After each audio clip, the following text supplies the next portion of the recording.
Lagot ka, Dunyor. Paiimbestigahan daw ni Senator Ping Lacson yung text messages nyo ni Bersamin.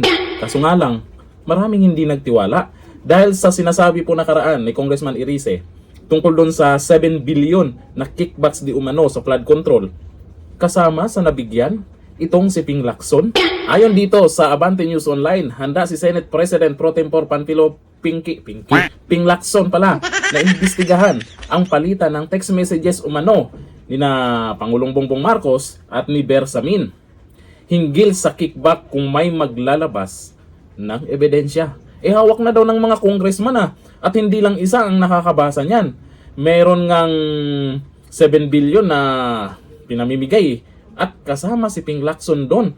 Paano magiging patas ang investigasyon sa Blue Ribbon kung kasama ang kanyang pangalan? Mas mabuti kung talagang gusto nyo na lumabas ang katotohanan, ibalik kay Senator Marcoleta ang pagiging chairman ng Blue Ribbon Committee. Kasi kasama ka dyan, Ping Lacson ngayon sasabihin na handa siyang imbestigahan, magiging patas kaya? Ang tanong, totoo kaya? Kasi sa mga nag-comment sa balitang yan, ang sabi, di nga.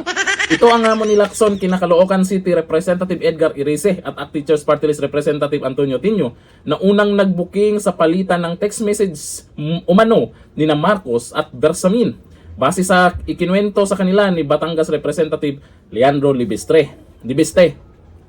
Kasi dyan sa text messages na yan, hindi dapat baliwalain yan kasi may mga pangalan na nabanggit dyan at syempre si Dunyor sinasabing kickbacks daw sa flood control.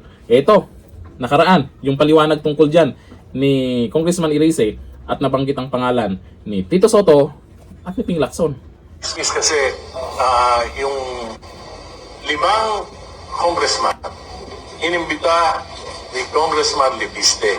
Pinakita sa amin yung files na naglalaman ng text messages between the President and Yusek Bersamin.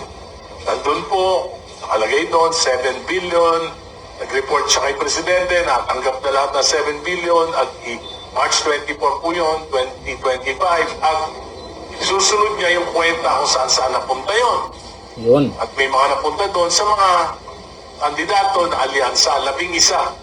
12 po yung kandidato na alyansa, 11 yung nabigyan. Lahat po nabigyan.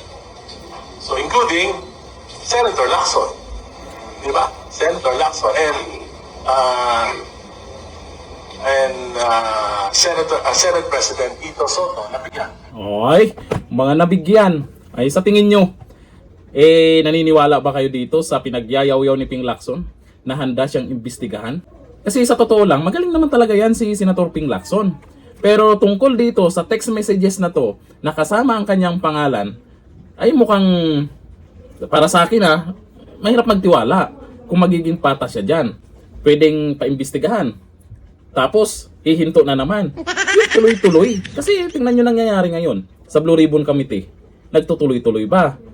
Diba, hindi natin alam kung kailan ulit magkaroon ng investigasyon.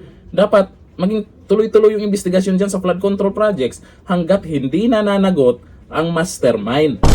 Sana, gagawa ng paraan itong si Senator Ping Lacson na maibalik ang tiwala ng taong bayan tungkol dyan sa investigasyon niya dyan sa Blue Ribbon Committee. Kasi sa ngayon, di natin alam kung saan patungo yung pinagagawa niya dyan. Kaya hindi natin masisi ang karamihan ngayon na gustong si Marcoleta ang magiging chairman ng Blue Ribbon Committee para tuloy-tuloy ang investigasyon at yung mastermind matumbok na yon. Kagaya dyan sa text messages na yan, mabigat na ebidensya yan. Andyan yung usapan, paano magkolekta, magkano ang nakolektang kickbacks di umano, at kanino napunta. Ping Lacson, seryoso ka ba? Di umpisahan mo na. Dito lang, thank you. Bye-bye.